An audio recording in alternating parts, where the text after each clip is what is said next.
Welcome back to today's book feature. Today's book is Rainbow Crow, and it is retold by Nancy Van Lan and illustrated by Beatrice Vidal. This story is based on a Lenape Native American tribe legend, and the author got this inspiration because she resides in Pennsylvania, where the Lenape Native American tribes were originally from, and they're also from the Northeast, such as in New York.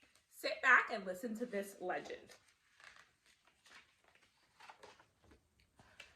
Long, long ago, before the two-legged walked the earth, the weather was always warm and the animals were always happy. But one day, something happened to cause the earth to grow cold. Tiny crystals glittering like diamonds drifted down the sky, covering earth with a sparkling softness. The animals, seeing snow for the first time, were not afraid. But soon the snow deepened and Mouse disappeared. The tip of his tail was all the animals could see, and they began to worry. Then Rabbit disappeared. The tips of his ears were all the animals could see, and they worried more. At last they gathered together in a clearing deep inside the forest to talk about the weather. What was needed, they decided, was a messenger to travel at once to the great sky spirit and ask him to stop the snow. But who would be willing to leave Earth to visit the distant place where the sky spirit dwelled? Possum said, "Owl is the wisest. Perhaps he should go." But no, the animals whispered. He might get lost in the light of day, so Owl should not go. Then Beaver said, "Perhaps Raccoon should go." But no, the animals argued, he might follow his tail instead of his nose, so Raccoon should not go.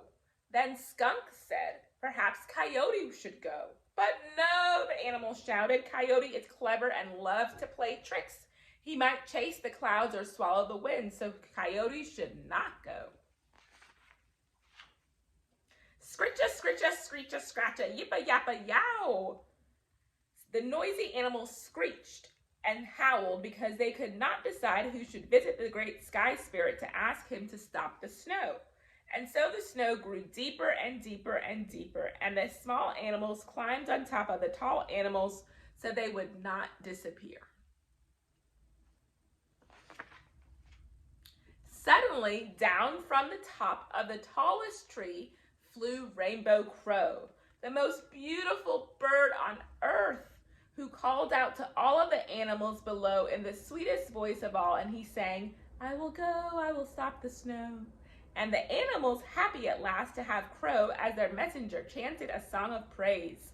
"Aya, aya, aya, rain, Rainbow Crow, stop the snow, Crow, fly to the sky high, rain, Rainbow Crow, aya, aya, aya."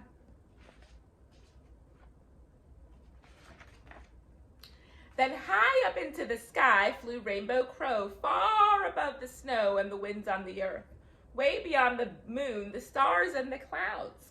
For 3 days Crow flew until he came upon the great sky spirit, who was too busy to notice, so Rainbow Crow began to sing. "Oh, great sky spirit in the sky, you rule the earth from way up high. You make the creatures large and small. You are the ruler of us all. You make the trees and flowers grow. You cause the wind and clouds to blow. You make the rain, you make the snow. You make the cold on earth below. Oh, great sky spirit, great spirit in the sky. For you I sing this lullaby." The great spirit stopped to listen. Never before had he heard such a sweet voice sing such a beautiful song. And he told Crow to choose a gift. Now Crow knew that far below on earth the snow was getting so deep that soon all the animals would disappear. So he asked the great spirit to stop the snow. The great spirit replied, "No, Crow, I cannot stop the snow, for snow has a spirit of its own. When Snow Spirit leaves the clouds to visit with his friend Wind Spirit, the snow will stop." So Crow asked the great spirit to stop the cold. The great spirit replied, "No, Crow, I cannot stop the cold. All I can do is give you the gift of fire. Fire will keep you warm and will melt the snow so that your friends will be content until warm weather returns.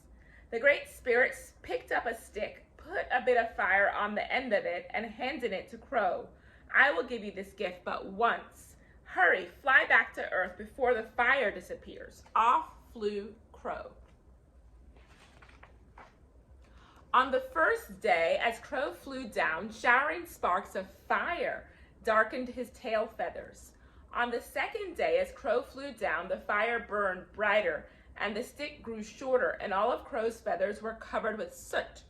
On the third day, as Crow flew down, the fire was so hot, and the stick was so short that smoke and ash blew into Crow's mouth, and his voice became cracked and hoarse. Caw-caw! And when at last Crow returned to the clearing in the forest, all the animals had disappeared. Only the tops of the tallest trees could be seen, their branches sprouting through the deep snow. So Crow flew down, close to the pale, pale ground, around and around until the fire melted the snow, and his friends were safe. And this tiny stick of fire became the grandfather of all fires. And for this, all the animals on the earth thanked Crow. They danced and chanted a song of praise. Aya, aya, aya, kind young brave Crow, saved us from snow, flew to the sky high, brought back fire, now just plain Crow, no more rainbow. Aya, aya, aya, aya. At last, Crow, all alone, flew off to a distant tree, where he wept. He was no longer beautiful, or so he thought. He could no longer sing a sweet song. His rainbow feathers were gone forever. When Snow Spirit emptied the clouds and joined Wind Spirit, the snow stopped, but Crow still wept. The great Sky Spirit heard Crow and came down from the sky. And when he saw Crow, he said, soon the two-legged will appear on earth. He will take the fire and be master of all but you.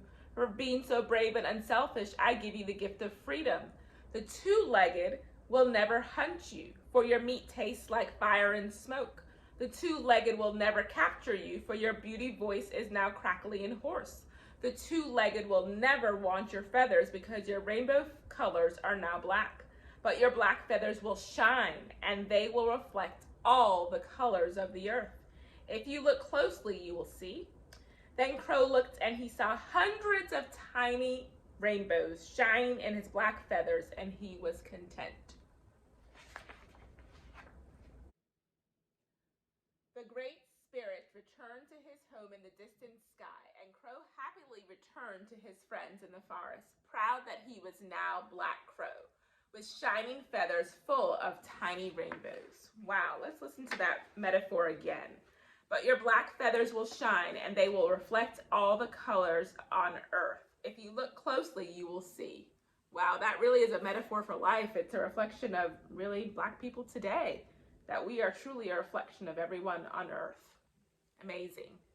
I hope you liked today's read aloud, boys and girls, Rainbow Crow, retold by Nancy Van Lan. This is a great story to think critically about with your speech-language pathologist, teacher, or family. Try to retell the story. What were the key points in the story and what happened in the beginning, middle, and end. I hope you enjoyed it. It's great to think about stories that are about Native American heritage from tribes in your area and throughout other places in the United States. Have a great rest of the day. Bye.